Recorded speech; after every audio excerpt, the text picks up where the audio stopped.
बिस्मिल्लाहिर्रहमानिर्रहीम। अस्सलाम वालेकुम। मैं हूं आपका मेज़बान एडवोकेट उमर। मैं उम्मीद करता हूं आप सब खैरियत से होंगे। मेरी दुआ है कि अल्लाह ताला आपको, आपके अहले खाना को अपने ज़मान में रखे। आज मैं अपने नाज़रीन के सामने डिस्कस करूंगा कि जनरल फैज़ हमीद ने इस्तीफ़ा क्यों दिया और उनके इस्तीफ़े को लेकर, उनके रिज़ाइन को लेकर जो सोशल मीडिया पर मुख्तलिफ़ किस्म के बयानात आ रहे हैं, उनके पीछे असल हकीकत क्या है और क्या वो अपने आप को चीफ़ ऑफ आर्मी स्टाफ की सीट पर देखना चाहते थे और इस बात से दिल बर्दाश्त होकर उन्होंने इस्तीफ़ा भेजा है और उनके इस्तीफ़े को कबूल किया गया है कि नहीं किया गया, वो भी सारी डिटेल में अपने नाज़रीन के सामने डिस्कस करूँगा। पहले हम बात करेंगे कि GHQ की जानिब से अभी जो recently chief of army staff की तकर्री हुई है, उनमें जो सीनियर अफसरान हैं उनमें जनरल फैज़ हमीद का नाम भी शामिल था और कल ये अपॉइंटमेंट हो गई है और जनरल फैज़ हमीद की जानिब से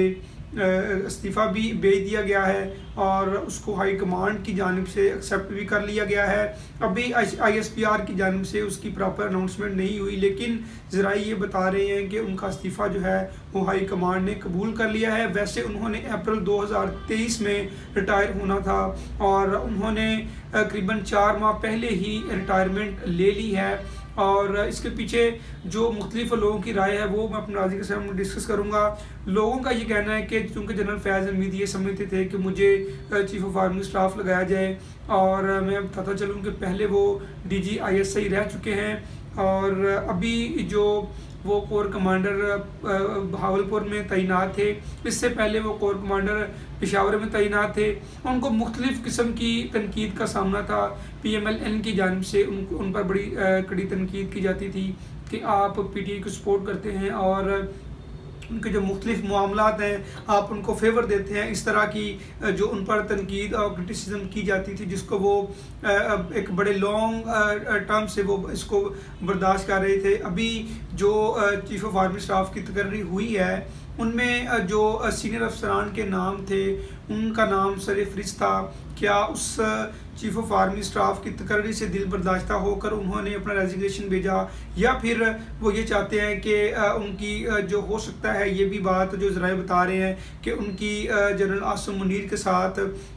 कुछ अनबन ना हो या कुछ बेहतर तरीके से वो ये समझते हैं कि वो उनके साथ अच्छे मामलात नहीं कर सकते या वो उनके अंडर रहकर काम करना नहीं चाहते थे, तो उन्होंने बेहतर ये समझा कि मैं बजाय कि 4 माह मैं लेट अपना रिज़ाइन करूं, उन्होंने पहले ही रिज़ाइन भेज दिया है और उनका जो रिज़ाइन है ये भी एक बड़ा पॉइंट है कि उनका रिज़ाइन जैसे उन्होंने भेजा वैसे ही हाई कमांड की जानिब से उनका जो रिज़ाइन है उसको एक्सेप्ट कर लिया गया और उन्होंने जो अपनी खिदमत अंजाम दी वो पाकिस्तानी कौम के सामने हैं। लोग जो है वो उनको एक हीरो समझते हैं। लोग ये समझते हैं कि उन्होंने पाकिस्तान के लिए बहुत बेहतर किरदार अदा किया है और जो पाकिस्तान के दुश्मन हैं, इंटरनेशनल जो पाकिस्तान के एनिमीज़ हैं, वो भी ये समझते थे कि जनरल फैज़ हमीद को प्रमोट ना किया जाए क्योंकि ये बंदा जो है वो पाकिस्तान की फेवर में बड़े बड़े फ़ैसले ले सकता है। इसलिए इसको जो मुख्तलिफ अपनी फील्ड में मुख्तलिफ जगहों पर तनकीद का सामना भी करना पड़ा और जो तबादलों के ज़रिए और तकर्रियों के ज़रिए इसको मुख्तलिफ उलझनों में भी उलझाए रखा गया और ये सारे मामलात उन्होंने जो फेस किए। अभी जो उनका जो रेजिग्नेशन उनका एक्सेप्ट हुआ है उस पर जो सवालात उठ रहे हैं वो ये है, एक तो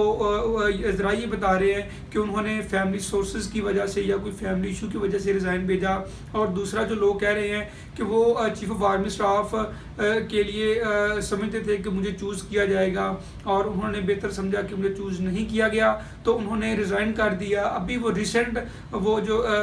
स्टेटस पर थे वो कोर कमांडर भावलपुर तैनात थे और उन्होंने अपना रिज़ाइन GHQ में भेज दिया और उसको एक्सेप्ट किया गया। अभी हम देखेंगे कि आने वाले दिनों में जो उनकी खिदमात हैं लोग उसको किस तरह से लेते हैं और चूँकि यही होता है कि हमारे जो कल्चर का हिस्सा है, लोग जब कोई भी अपनी सीट से रिज़ाइन कर जाए तो लोगों के कमेंट्स उस वक्त जो ज़्यादा आते हैं और लोग देते भी उसी वक्त अपनी राय हैं कि एक तो जब सीट पे मौजूद होते हैं, एक तो रिस्पेक्ट का एलिमेंट होता है जो कि लोग ये समझते हैं कि फ़ौज पाकिस्तान और दीगर जो अफसरान हैं उनकी रिस्पेक्ट का एलिमेंट लोग जो मद्देनज़र रखते हुए उन पर क्रिटिसिज्म نہیں کرتے. ابھی ہم دیکھیں گے کہ آنے والے دنوں میں ان کو کن الفاظ میں یاد کیا جاتا ہے اور ان کی خدمات جو انہوں نے پاکستان کے لیے کی ہیں ان کو